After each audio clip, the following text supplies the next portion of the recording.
지혜 있는 자는 궁창의 빛과 같이 빛날 것이요 많은 사람을 옳은 대로 돌아오게 한 자는 별과 같이 영원토록 빛나리라. 아멘. 사랑의 하나님, 전능하신 능력으로 우리의 삶을 주관하여 주시니 감사합니다. 하나님의 거룩하신 뜻이 이 땅 가운데 이루어지기를 소망하며 하나님의 다스리심을 늘 기뻐하고 순종하기를 원합니다. 주님의 마음을 알고 주님의 길을 깨달으며 믿음으로 그 길을 걷기 원하오니 이 시간 예배하는 모든 자들에게 지혜와 믿음을 더하여 주시옵소서. 세상을 이기며 세상 속에 하나님의 사랑과 말씀의 능력을 전하고 또 증거하는 자들이 되기를 원합니다. 하나님의 사랑과 말씀의 능력을 간구하는 사모하는 모든 자들에게 하나님의 약속하신 은혜로 충만히 채워 주시옵소서. 예수님의 이름으로 간절히 기도합니다. 아멘. 할렐루야. 사랑하는 성도 여러분, 11월 18일 토요일 아침 새벽 예배 자리에 나오신 우리 모든 성도님들을 주님의 이름으로 사랑하고 또 축복합니다. 자, 여러분, 이제 주말이고요. 내일 저희가 이제 주일을 맞이하게 되는데 특별히 내일은 추수감사절 예배로 드리게 됩니다. 여러분, 이 추수감사절 예배를 우리가 맞이하고 또 기다리면서 이번 한 주간의 삶 속에서 얼마나 감사로 그 예배를 준비했는지 한번 되돌아보는 시간을 가져보면 어떨까 싶습니다. 감사로 제사를 드리는 자가 하나님을 영화롭게 한다고 했던 그 말씀처럼 우리가 내일 그 예배 가운데로 나아갈 때 이번 한 주간, 더 나아가서는 올 한 해 가운데 하나님께서 우리에게 베푸신 은혜를 곰곰이 생각해보고 또 기억하면서 그것에 대한 풍성한 감사의 마음을 가지고 예배에 나아가는 것이 나아가게 된다면 그 예배를 하나님께서 참 기쁘게 받아주실 것이다 라는 생각이 듭니다. 모쪼록 우리 모든 성도님들 오늘 이 주말의 시간 가운데 그 하나님을 향한 그 감사를 세워보시고 그 감사함을 마음에 품는 그런 복된 자리로, 복된 그 기회로 삼으시기를 간절히 소망합니다. 그리고 광고들이 몇 번 계속 광고를 드렸는데 이제 내일 추수감사절 예배를 드린 후에는 우리 전교인 함께 식사하는 그런 교제 시간이 있죠. 우리 모든 성도님들 함께 참석하셔서 하나님 은혜 안에서 또 한번 우리가 복된 은혜의 자리를 누리고 또 사랑으로 교제하는 그런 기회로 삼았으면 좋겠습니다. 자, 이 시간 함께 찬양 들을 텐데요. 오늘 들으실 찬양은 모든 상황 속에서 라는 찬양입니다. 여러분 잘 아시는 찬양인데 우리가 어떤 상황에서든 하나님 의지하고 또 하나님 안에서 평안하기를 우리가 믿음으로 고백하는 항상 믿음으로 반응하기를 결단하는 그런 찬양이죠. 이 찬양 함께 들으시고 오늘 본문 말씀 함께 살펴보도록 하겠습니다.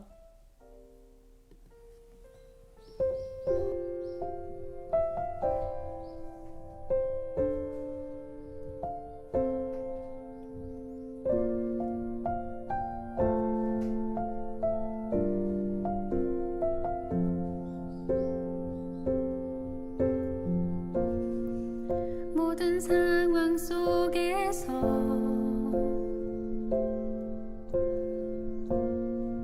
주를 찬양할지라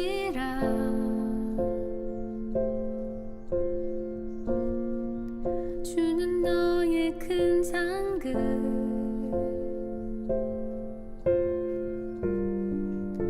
큰 도움이시라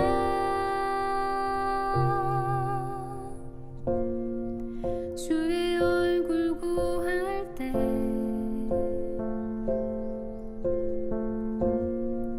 주의 영을 부으사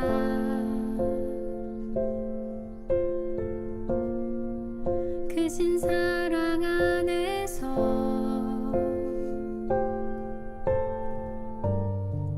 주를 보게 하소서.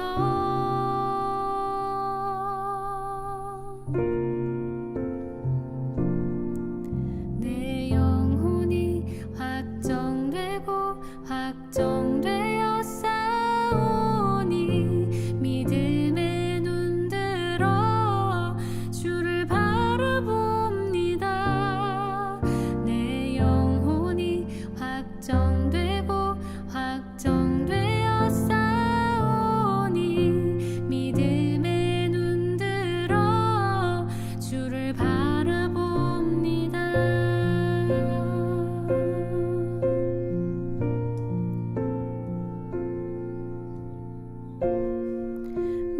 상황 속에서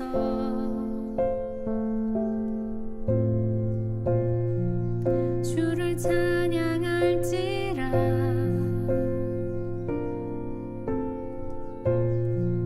주는 너의 큰 상급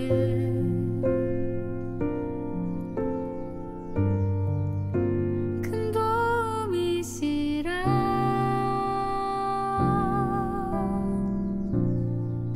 주의 얼굴 구할 때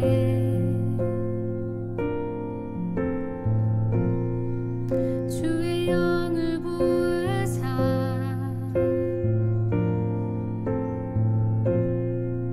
크신 사랑 안에서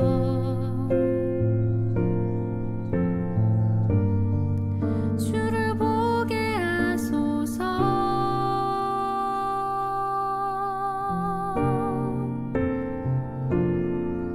내 영혼이 확정되고 확정되어 싸우니 믿음의 눈 들어 주를 바라봅니다.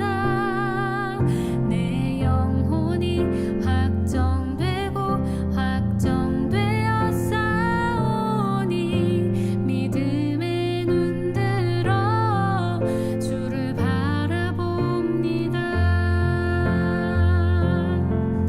내 영혼이 확정되고 확정되어 싸우니 믿음의 눈 들어 주를 바라봅니다. 내 영혼이 확정되고 확정되어 싸우니 믿음의 눈 들어 주를 바라봅니다. 주를 찬양할 때 주의 나라 이미 임했네. 주의 영원한 나라 보게 하소서.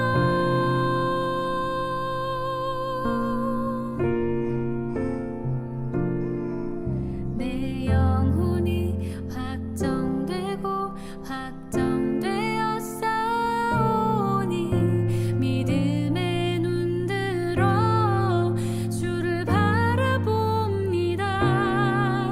내 영혼이 확정되고 확정되어 싸우니 믿음의 눈 들어 주를 바라봅니다.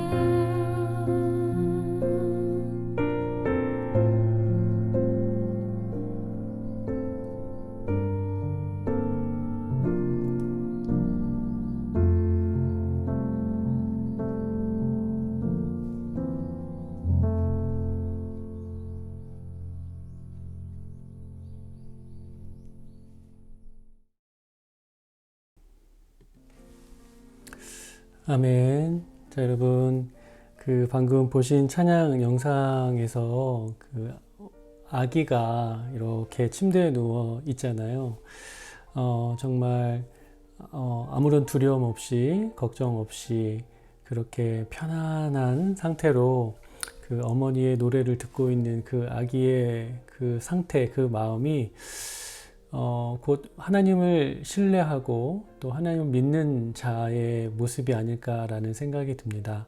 우리를 구원하시고 또 우리의 영혼을 확정하신 그 하나님을 향한 그 믿음이 오늘 우리가 함께 들은 이 찬양의 가사와 같기를 바라고요. 또 나아가서 그 찬양의 영상 속에 있었던 그 어린 아이와 같게 되기를 간절히 축원을 드립니다.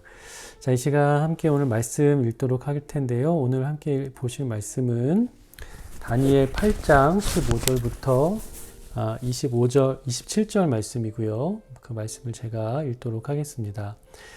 나 다니엘이 이 환상을 보고 그 뜻을 알고자 할 때에 사람 모양 같은 것이 내 앞에 섰고 내가 들은즉 을레강 두 언덕 사이에서 사람의 목소리가 있어 외쳐 이르되 가브리엘아 이 환상을 이 사람에게 깨닫게 하라 하더니 그가 내가 선 곳으로 나왔는데 그가 나올 때에 내가 두려워서 얼굴을 땅에 대고 엎드리매 그가 이르되 인자야 깨달아 알라. 이 환상은 정한 때 끝에 관한 것이니라. 그가 내게 말할 때에 내가 얼굴을 땅에 대고 엎드려 깊이 잠들매 그가 나를 어루만져서 일으켜 세우며 이르되 진노하시는 때가 마친 후에 될 일을 내가 내게 알게 하리니 이 환상은 정한 때 끝에 관한 것임이라. 네가 본 바 두 뿔 가진 순양은 곧 메대와 바사 왕들이요 털이 많은 순염소는 곧 헬라 왕이요 그의 두 눈 사이에 있는 큰 뿔은 곧 그 첫째 왕이요 이 뿔이 꺾이고 그 대신에 네 뿔이 났은즉 그 나라 가운데에서 네 나라가 일어나되 그의 권세만 못하니라. 이 네 나라 마지막 때에 반역자들이 가득할 즈음에 한 왕이 일어나리니 그 얼굴은 뻔뻔하며 속임수에 능하며 그 권세가 강할 것이나 자기의 힘으로 말미암은 것이 아니며 그가 장차 놀랍게 파괴 행위를 하고 자의로 행하여 형통하며 강한 자들과 거룩한 백성을 멸하리라.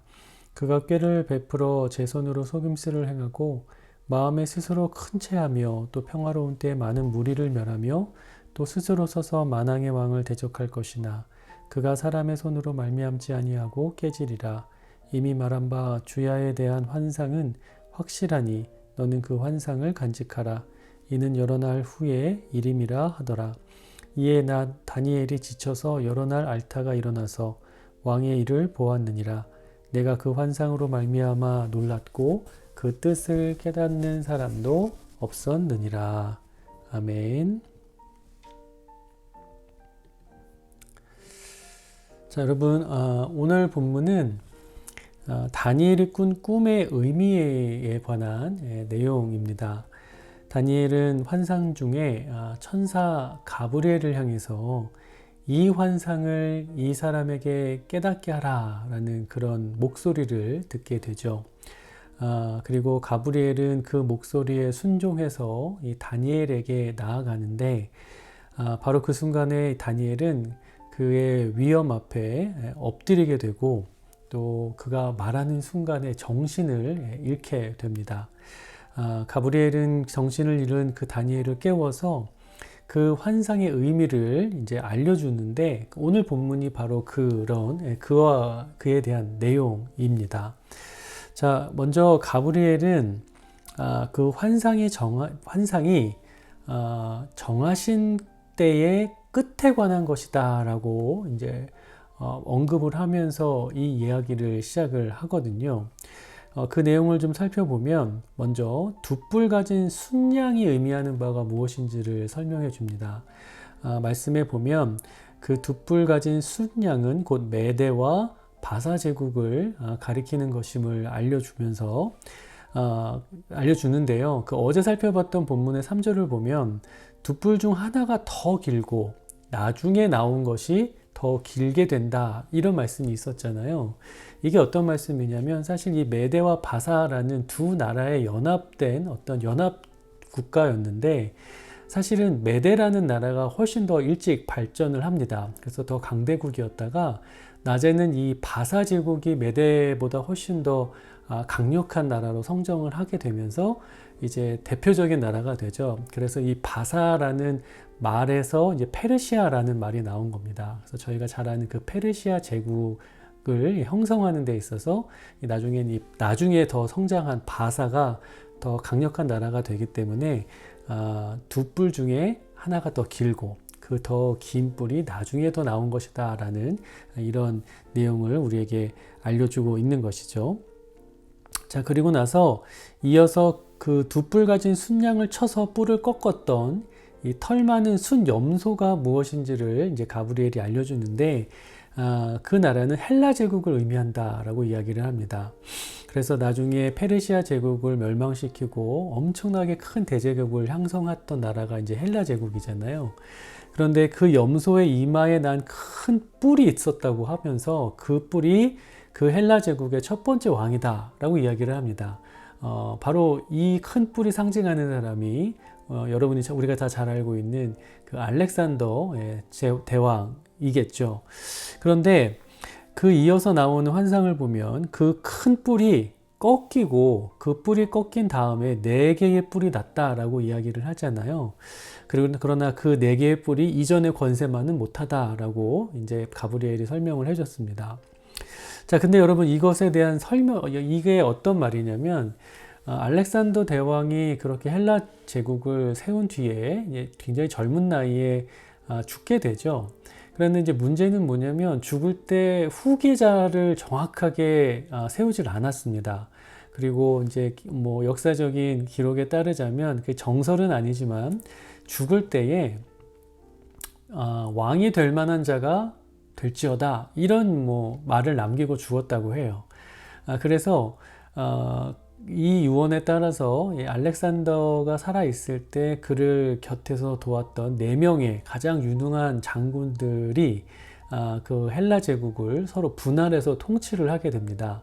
그래서 어떤 나라가 있었냐면 대표적인 게 셀류코스 왕조, 그 다음에 프톨레미 왕조, 그 다음에 카산드로스 왕조, 리시마쿠스 왕조 이렇게 4개의 이제 왕조가 뒤이어서 등장을 하게 되는 거거든요. 그러니까 그러한 역사적인 그 사건을 오늘 본문에서 이렇게 예언적으로 우리에게 가르쳐 주고 있는 겁니다. 근데 또 보면은 그 4개의 나라가 나오고 나서 그 마지막 때에 반역자들이 가득할 즈음에 한 왕이 일어나게 될 것이다 라고 이제 성경에서 이야기를 하고 있고, 이 마지막 때에 일어난 한 왕에 대한 평가가 이제 나오는데 그 평가가 굉장히 안 좋습니다. 보면은 얼굴이 뻔뻔하고 속임수에 능하고 아주 놀랍게 파괴를 하고 거룩한 백성을 핍박할 것이다 라고 이야기를 하는데요.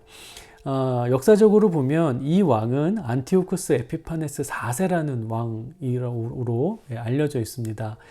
방금 말씀드렸던 이 셀류코스 왕조의 왕인데요.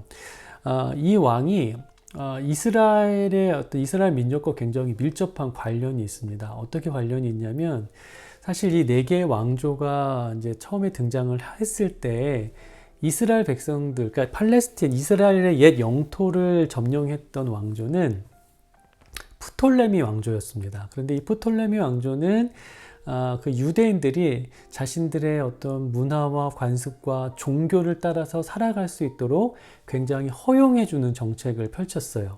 근데 나중에 셀류코스 왕조가 그 팔레스틴 지역에서 이 프톨레미 왕조를 몰아내고 이제 대신 지배를 하게 되는데, 그때 그 중에서도 이 방금 말씀드렸던 안티오쿠스 에피파네스 4세라는 왕은 모든 유대인들을 아주 급진적으로 강력하게 헬라화 시키려고 했습니다. 그러니까 유대인들의 종교와 문화와 관습을 완전히 다 제거하고 무너뜨리고 그들도 헬라이처럼 헬라 문화와 헬라 종교에 따라서 살아가도록 강제했다는 거죠. 그래서 이스라엘 백성들을 엄청나게 핍박했고요. 심지어 그 이스라엘의 이스라엘의 성전 안에서 돼지를 잡아다가 제사를 드리는 아주 그렇게 아주 종교적인 모독, 하나님의 전과 하나님의 모든 율법을 모독하는 행위까지 벌일 정도로 굉장히 이스라엘 백성들을 탄압했던 그런 왕입니다.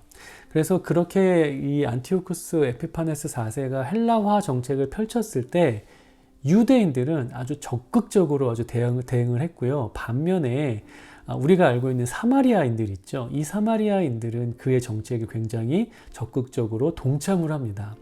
그래서 여러분 신약 성경을 보면 유대인들이 사마리아인을 경멸하잖아요. 굉장히 경멸하잖아요. 그래서 정말 그들을 개같이 여겼다라는 표현까지 나오고 있는데, 그렇게 그들을 경멸했던 아주 큰 원인 중에 하나가 바로 여기에 있는 겁니다.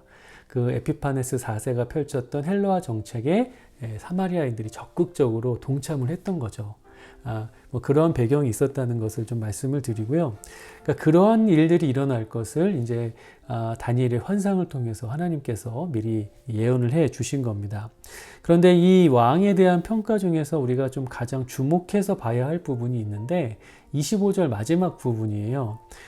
그 마지막 부분을 보면 이 왕이 또 스스로 서서 만왕의 왕을 대적할 것이나 그가 사람의 손으로 말미암지 아니하고 깨지리라, 이런 말씀이 있습니다.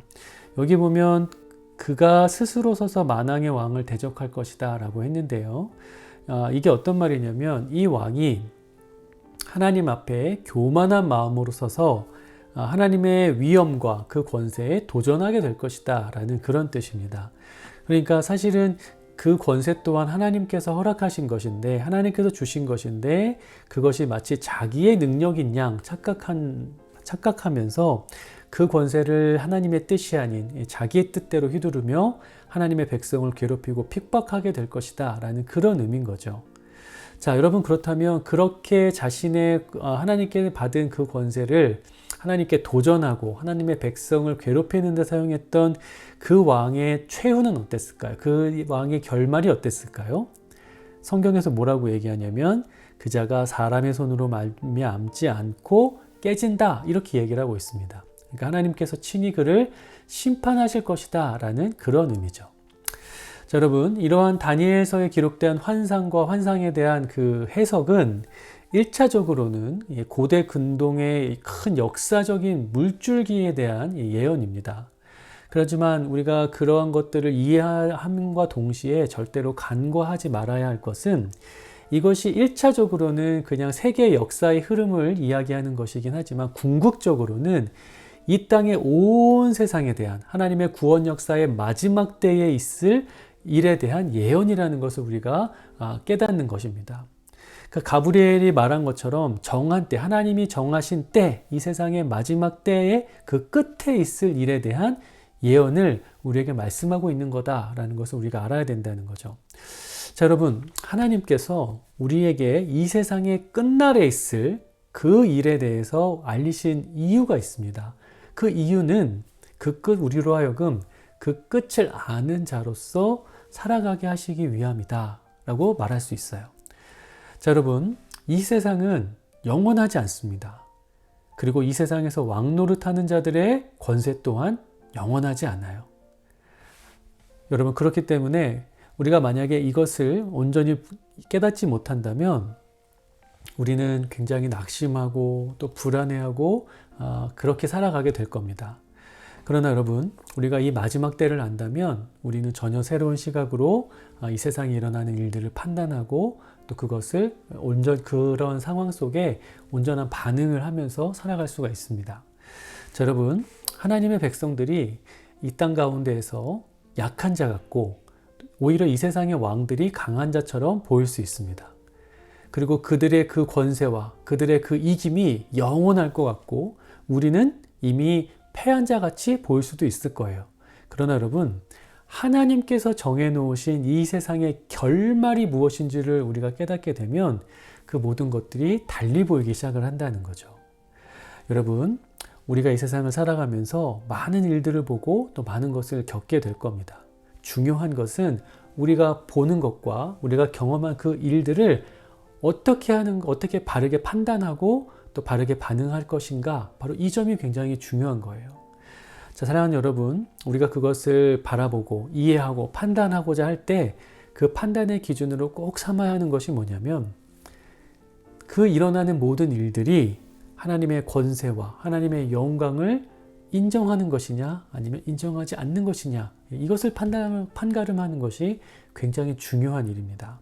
여러분, 아무리 큰 힘이 있고 또 권세가 높다 하더라도 또 많은 재물이 있어서 할 수 있는 일이 많은 어떤 그런 능력을 갖고 있다 하더라도 만약에 그것을 통해서 아니면 그렇게 진행되어져 가는 어떤 일들이 하나님의 권위에 도전을 하고 또 그것이 하나님의 권세를 무시하고 또 그렇게 모든 것들을 할 수 있는 능력이 하나님으로부터 온 것임을 인정치 않는 어떤 그런 상황이라면 여러분, 그러한 상황은 결코 승리가 아닌 패배의 길을 걷고 있는 것임을 우리가 깨달을 수 있어야 됩니다. 여러분, 하나님께서는 하나님의 사랑받는 자녀들이, 하나님의 사랑하는 자녀들이, 하나님의 백성들이 패배의 삶이 아닌 승리의 삶을 살아가기를 원하시는 줄 믿으시기를 바랍니다. 하나님이 우리를 인도하시는 그 길은 패배의 길이 아닌, 심판의 길이 아닌 승리의 길, 참된 성공의 길이라는 것을 우리가 알아야 돼요. 여러분, 그것을 우리로 하여금 깨닫게 하시기 위해서 하나님이 이 세상의 끝날, 그리고 이 세상에 살아가는 사람들의 마지막 결말이 무엇인지를 말씀을 통해서 우리에게 알려주고 계십니다. 그 결말이 뭐죠? 하나님을 만왕의 왕으로 섬기는 사람, 모든 것을 다스리시는 하나님의 권세와 그 주권 앞에 겸손히 엎드리는 사람. 그것을 위해서 당해야 할 고난이 있다면 그 고난 앞에서 인내하고 끝까지 하나님 곁에서 하나님을 신뢰하며 살아가는 자. 그러한 자가 이기는 자요. 그러한 삶이야말로 승리하는 삶이다. 성공하는 삶이다. 라는 것을 하나님께서 우리에게 말씀해 주셨습니다. 우리 모든 샬롯 연합교회 성도님들께서 이 오늘의 말씀 가운데 하나님께서 우리에게 보이신 것들, 그리고 우리로 하여금 믿기를 원하시는 그 모든 일들을 온전한 마음으로 깨달으시고 또 믿음으로 붙들게 되시기를 바랍니다. 그래서 이 세상의 모든 상황을 항상 이기는 자로, 또 성공하는 자로, 승리하는 자로 살아가시게 되기를 주님의 이름으로 간절히 축원을 드립니다. 자, 시간 기도하겠습니다. 기도하실 때 이전하는 예배 장소가 잘 준비되게 하시고 또 하나 되어 우리가 예배할 수 있게 하여 주옵소서 기도하겠고요. 하나님이 정하신 마지막 결말을 아는 자로서 우리가 하나님을 기쁘게 섬기며 살아가게 하소서 기도하겠습니다. 또 치유와 회복의 역사가 우리 교회 가운데 일어나서 다니엘의 마비된 팔과 다리 신경이 회복되도록, 또 질병 가운데 있는 성도들의 치유와 가족들의 건강을 위해서 이 시간 함께 기도하도록 하겠습니다.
이 모든 말씀 예수 그리스도의 이름으로 기도합니다.